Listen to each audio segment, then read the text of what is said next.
பா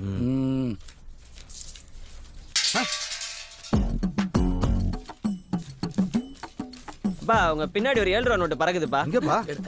எடுத்தாச்சுப்பா. சரிப்பா.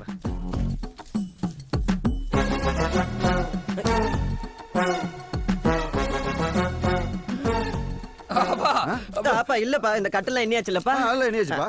சரிங்கப்பா. கொடு. ஏண்டா கட்டோட எடுத்த கண்டுபிடிச்சிருவேன். ஆமா, இவர் பிடிச்சிட்டாலும். எம்பிட்டு இருக்கு? 10,30,000 ரூபாப்பா. நோட்டு படி எம்பிட்டு இருக்கு? 10,70,000. 40,000 ரூபாய் ஷார்டேஜா? யாரும் வெளியே போக கூடாது, எல்லாம் அப்படியே பாருங்க. அப்பா அதான் 10 லட்சம் ரூபாய் வந்துருச்சுல, கேவலம் 40,000 போய் கணக்கு பார்த்துட்டு இருக்கீங்க. டேய், இது என்ன ஓசியில் வருதுன்னு நினைச்சியா? அடுத்த வாரமே திருப்பி செய்யணும்டா. நீ எனக்கு செஞ்ச. எனக்கு என்னமோ உண்மையிலதான் டவுட்டா இருக்கு. எந்திரடா. அப்பா நான் உங்க புள்ள. அதான சந்தேகமா இருக்கு. எந்திரடா. அப்பா எந்திரடா. மகன் சொல்லிட்டு சொந்த வீட்லயே ஆட்டை போட்டுறான். சொந்த வீட்டுல ஆட்டையை போடாம பின்ன சூஸ் பேங்க்ல ஆட்டையை போடுவாங்க. என்ன 20,000 தான் இருக்கு, மீதி 20,000 எங்க? மாட்டினேன். டேய், என்னடா பாக்குற? நான் திருடன்றியா? நீதான தொடக்கத்துல காசு தொட வந்த அந்த திருட்ட நான் தடுத்து நிறுத்தினேன். என்ன பங்கு இதெல்லாம்? நாங்கப்பா அதெல்லாம். அப்பா அவன் என் நண்பன்பா, அவனை கூப்பிட்டு உட்கார வச்சு அசிங்கப்படுத்துறீங்க. காலையில இருந்து இந்த வேலையெல்லாம் பார்த்து கொடுத்ததுக்கு எனக்கு திருட்டு பட்டம் கட்டுறீங்களா?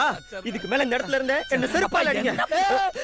எந்திரிச்சண்ட உண்மைக்கு செருப்பால அடிச்சிருவாங்க. மாமா நான் சொல்றேன். வாத்தியார மாட்டா, திடீர் இருக்க மாட்டான். அட லூசா அப்பனே.